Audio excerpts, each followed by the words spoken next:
दोस्तों नमस्कार। आज हम पढ़ने वाले हैं आनुवंशिकी यानी जेनेटिक्स। इसको पढ़ाने से पहले मैं आपको ये बताऊंगी कि इसके पहले के जितने भी टॉपिक्स हुए हैं वो सब टेट के एग्जाम से रिलेटेड हैं और उसकी वीडियोस की लिंक जो है मैंने इसी कमेंट सेक्शन में दिया है।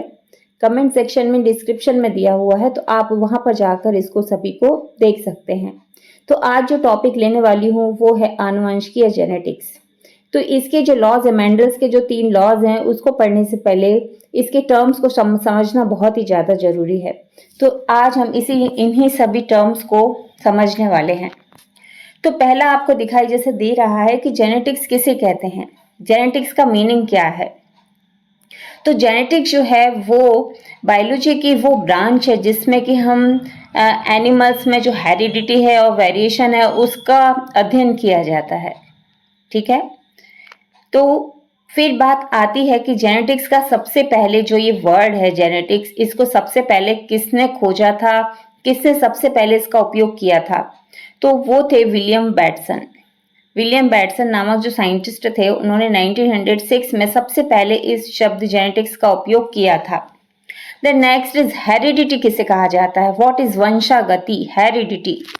तो जो पेरेंट्स से जो ऑफ स्प्रिंग्स में जितने भी कैरेक्टर्स का, ट्रेट्स का, लक्षणों का जो ट्रांसफर होता है उसे कहा जाता है वंशागति, हेरिडिटी।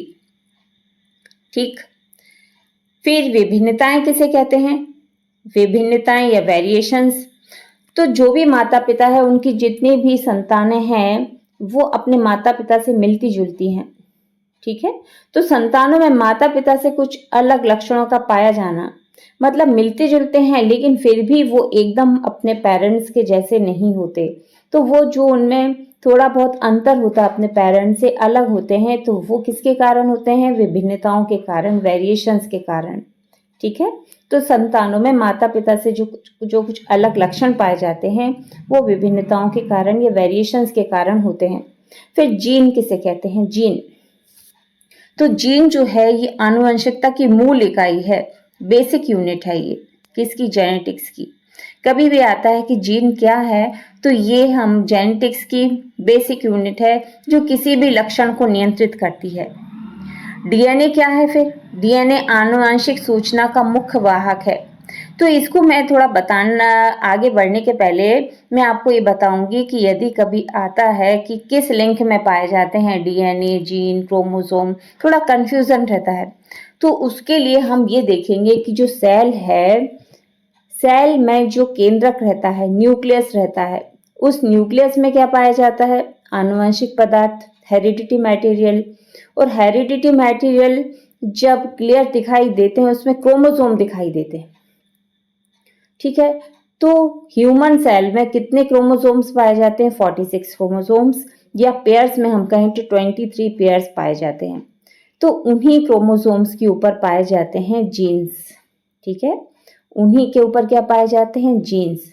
और जीन्स पर जितने भी किसी पर्टिकुलर एनिमल के जो कैरेक्टर्स होते हैं वो उन्हीं जीन्स पर पाए जाते हैं। और जीन्स जो होते हैं वो डीएनए के बने होते हैं। ठीक है, तो अब क्लियर है आपको। तो डीएनए जो है वो जीन में ही डीएनए होता है और ये डबल हेलिकल स्ट्रक्चर है जिसको वाटसन और क्रिक मॉडल कहा जाता है, उसके स्ट्रक्चर को, क्योंकि वाटसन और क्रिक ने उसको डिस्कवर किया था, उसके डीएनए के स्ट्रक्चर को। ठीक है, तो आनुवंशिक सूचना का मुख्य वाहक कौन है, डीएनए। डीएनए का फुल फॉर्म क्या है, डीऑक्सीराइबो न्यूक्लिक एसिड।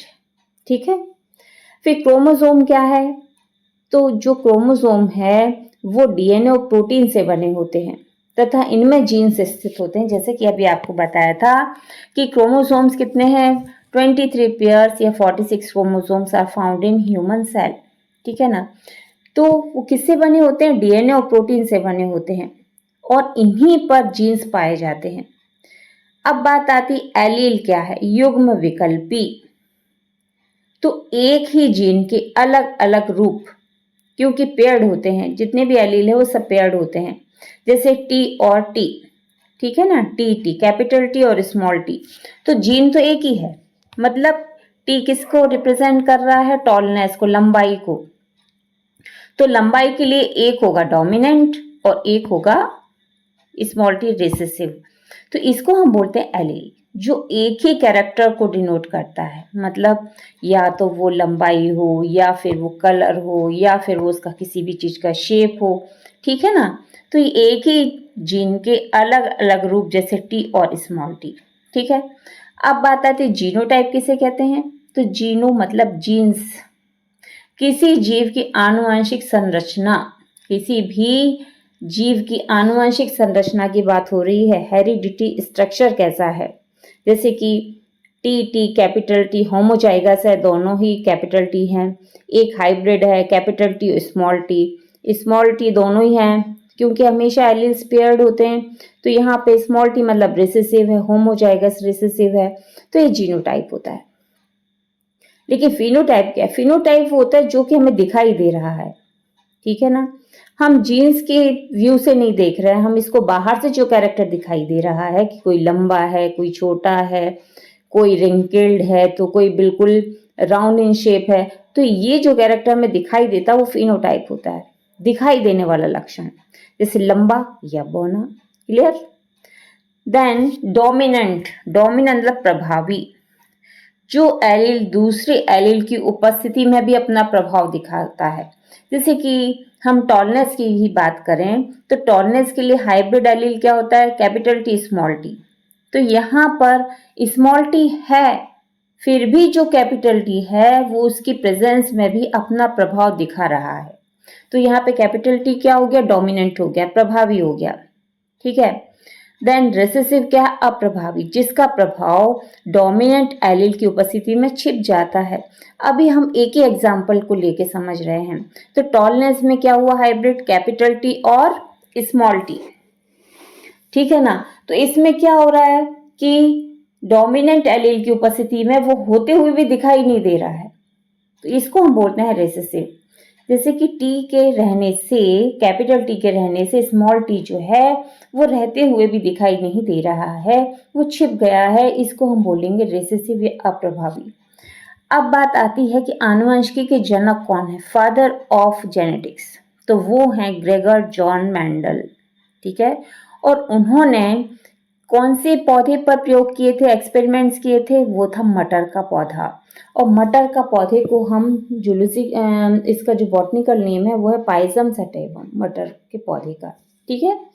लेकिन इसमें टी.एच. मॉर्गन जो थे वो फादर ऑफ एक्सपेरिमेंटल जेनेटिक्स थे, उनको कहा है फादर ऑफ एक्सपेरिमेंटल जेनेटिक्स, ठीक है। तो इतने सब हमको देखने के बाद एक तरह से हमारा थोड़ा सा क्लियर हो गया है कि किस तरह से टर्म्स रहती हैं, किस तरह से हमको समझना है, ठीक है ना। अब आगे जो लॉज को हम इसलिए अभी आपको बता रहे जिससे कि आपको याद हो जाए लॉज के नाम। पहला जो लॉ है उसका नाम है law of dominance, then second one is law of segregation या पृथक्करण का नियम, और third one is law of independent assortment, स्वतंत्र अववहन का नियम। इस तरह से ये जो अभी टर्म्स बताई है इसको आप एक दो बार और पढ़ेंगे तो आपको ये बिल्कुल क्लियर हो जाएगा। इसी से रिलेटेड कुछ टर्म्स और हैं, जैसे कि मोनो मतलब वन, सिंगल। तो एक लक्षण के लिए जब क्रॉस कराया जाता है तो उसे कहा जाता है मोनोहाइब्रिड क्रॉस। एक लक्षण कैसा, एक लक्षण ऐसा कि मान लीजिए केवल टॉलनेस के लिए है, लंबाई के लिए है, ठीक है ना। तो इसमें होमोजाइगस डबल टी है और इसमें होमोजाइगस रिसेसिव क्या हो जाएगा, स्मॉल टी। तो एक ही लक्षण के लिए है तो इसको हम बोलेंगे मोनोहाइब्रिड। देन डाईहाइब्रिड क्रॉस, दो लक्षणों के लिए जब क्रॉस कराया जाता है तो उसे हम कहते हैं डाईहाइब्रिड क्रॉस, द्विसंकर क्रॉस, ठीक है ना। इसमें कैसे, जैसे कि दो लक्षण लिए हैं, मान लीजिए कि मटर का बीज है तो उसका हमने लिया कलर और शेप, ठीक है। तो दो लक्षण ले रहे हैं तो उसको बोलेंगे डाईहाइब्रिड क्रॉस, ठीक है। फिर अब इसका हमें रेशो भी याद रखना है कि मोनोहाइब्रिड F2 फिनोटिपिक रेशो, जो F2 में, F2 जनरेशन मतलब जो दूसरी जनरेशन होती है, दूसरी पीढ़ी होती है, उसमें जो फिनोटाइप कैरेक्टर्स हमें दिखाई देते हैं उसका रेशो किस प्रकार का रहता है। तो मोनोहाइब्रिड F2 फिनोटिपिक रेशो रहता है हमेशा 3:1 का, ठीक है। और ये तो बात हो गई फिनोटिपिक क्या, जो कि हमें दिखाई दे रहा है, तो ये क्या रहेगा 3:1। इसी तरह से इसी का जीनोटिपिक रेशियो रहता है 1:2:1। ठीक है, कितना रहता है जीनोटिपिक क्या, जीन्स में, जो कि जीन्स में है कि मान लीजिए कि हाइब्रिड है, टॉलनेस के लिए है तो कैपिटल टी स्मॉल टी, तो ये दो मिल रहे हैं हमको, एक मिल रहा है हमको होमोजाइगस टॉल तो डबल टी, ठीक है ना, एक मिल रहा है हमको स्मॉल टी होमोजाइगस पेयर में मिल रहा है, तो ये क्या होगा जीनोटिपिक रेशियो। तो ये जीनोटिपिक रेशियो कितना रहता है 1:2:1 रहता है, जबकि फिनोटिपिक रेशियो कितना रहता है 3:1। ठीक है, फिर डाई हाइब्रिड की बात करें तो डाई हाइब्रिड में F2 फिनोटिपिक रेशियो हमेशा रहता है 9:3:3:1। ये बहुत आता है, ये क्वेश्चन बहुत पूछे जाते हैं कि फिनो डाई हाइब्रिड में फिनोटिपिक रेशियो कितना है, तो इसको आप जब पढ़ेंगे कि लॉ ऑफ इंडिपेंडेंट असॉर्टमेंट, तो इसमें यही रेशियो होता है क्योंकि वो डाई हाइब्रिड क्रॉस रहता है उसमें, ठीक है ना, तो 9:3:3:1 का रेशियो रहता है डाई हाइब्रिड क्रॉस में। फिर बात आती है कि टेस्ट क्रॉस किसे कहा जाता है, टेस्ट क्रॉस, तो जो F1 पीढ़ी है, जो F1 हाइब्रिड है, जब उसका क्रॉस कराया जाता है रिसेसिव पैरेंट के साथ में, रिसेसिव पैरेंट के साथ में कराया जाता है तो उसको हम बोलते हैं टेस्ट क्रॉस। ठीक है, F1 पीढ़ी का जो हाइब्रिड है, जब उसका क्रॉस रिसेसिव पैरेंट के साथ कराया जाता है तो उसको क्या कहा जाता है, टेस्ट क्रॉस। और इसका रेशो कितना है, हमेशा रेशो जो होता है इसका 1:1 रहता है। ठीक है, फिर बैक क्रॉस किसे कहते हैं, बैक क्रॉस कहते हैं हम जब F1 पीढ़ी जो है, जो फर्स्ट जनरेशन है, उसका किसी भी पेरेंट के साथ जब क्रॉस कराते हैं, किसी भी पेरेंट का के साथ में जब क्रॉस कराते हैं तो उसको हम बोलते हैं बैक क्रॉस। ठीक है, डोमिनेंट किसका क्या मीनिंग है, प्रभावी लक्षण जो दिखाई दे रहे हैं, चाहे वो हाइब्रिड एलील हो, उसमें से जो लक्षण दिखाई दे रहा है उसको हम बोलेंगे प्रभावी लक्षण। रिसेसिव अप्रभावी लक्षण, ठीक है ना, जैसे कि मान लीजिए कि प्रभावी लक्षण में मान लीजिए टॉलनेस के लिए है तो ये टी और स्मॉल टी है, तो इसमें से ये वाला जो है कैपिटल टी, ये क्या हो गया प्रभावी लक्षण, और ये क्या है अप्रभावी लक्षण है। ठीक है ना, इसी तरह से होमोजाइगस क्या है, होमोजाइगस में आप देख रहे हैं यहाँ पर होमोजाइगस, होमो मतलब सेम, जबकि समान एलील्स हैं, जैसे कि आप यहाँ देख रहे हैं कैपिटल दोनों डबल टी है, दोनों समान है, स्मॉल रिसेसिव जो है पेयर में पाया जा रहा है, दोनों समान है, तो ये क्या हो गए होमोजाइगस, जिसमें एलील्स जो है वो समान है। ठीक है, लेकिन हेट्रोजाइगस का मतलब होता है विषम, अलग, डिफरेंट, जिसमें अलग अलग एलील्स हैं, जैसे कि आपने यहाँ देखा कि ये जो टी अलग अलग है ना, एक कैपिटल टी एक स्मॉल टी है, तो ये होते हैं हेट्रोजाइगस। फिर जीनोटाइप के आनुवंशिक संरचना, जो कि जीन्स के बेस पे हम जिसको देख रहे हैं, जैसे कि आपने देखा था मोनोहाइब्रिड क्रॉस में 1:2:1 ये जीनोटिपिक रेशियो है, जबकि फिनोटिपिक क्या है 3:1 है। ठीक है, तो फिनोटाइप क्या होता है दिखाई देने वाला लक्षण, और जीनोटाइप होता है आनुवंशिक संरचना वाला लक्षण। एलील क्या है, एलील जो है जीन के वैकल्पिक रूप हैं, जैसे कि अभी आप देख रहे हैं सब एलील्स ही तो हैं, यहाँ पे कैपिटल ये भी एलील है, ये भी एलील है, तो ये होते पेयर में पाए जाते हैं, इसलिए इसको हम एलील होता है। ठीक है, फिर F1 जनरेशन क्या है, प्रथम संतति पीढ़ी। ठीक है, फर्स्ट जनरेशन, जो पहली पीढ़ी में जो संतान उत्पन्न होती है, संतति जो उत्पन्न होती है, ऑफस्प्रिंग जो होते हैं, उसको बोला जाता है फर्स्ट जनरेशन। F2 जनरेशन जो होती है, F के आपस में क्रॉस करने पर F1 जो पीढ़ी मिली उसका जब क्रॉस कराते हैं उसके बाद में जो अगली पीढ़ी मिलती है उसको हम बोलते हैं F2 जनरेशन। P जनरेशन होता है पेरेंटल जनरेशन, और प्योर लाइन होता है होमोजाइगस अवस्था जो है उसको क्या कहा जाता है, प्योर लाइन।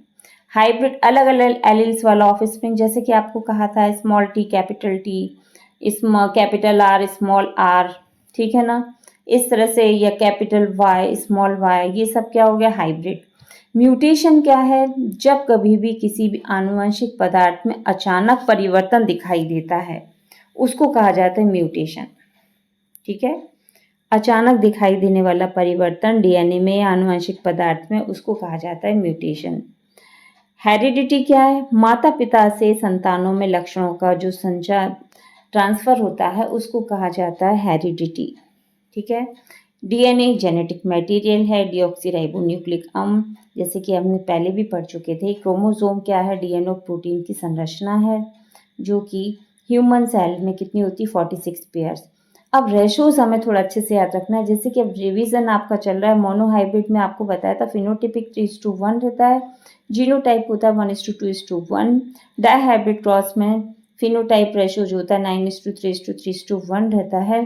फिर मोनोहाइब्रिड क्रॉस क्या है? जिसमें कि हम कॉन्ट्रास्टिंग कैरेक्टर्स का 1 पेयर ले रहे हैं, केवल एक ही पेयर को ध्यान में रखते हुए जब क्रॉस कराया जाता है तो वो मोनोहाइब्रिड क्रॉस होता है। जैसे कि लॉ ऑफ डोमिनेंस में भी मोनोहाइब्रिड क्रॉस रहता है, और वो प्योरिटी ऑफ गैमेट्स में भी मोनोहाइब्रिड क्रॉस रहता है।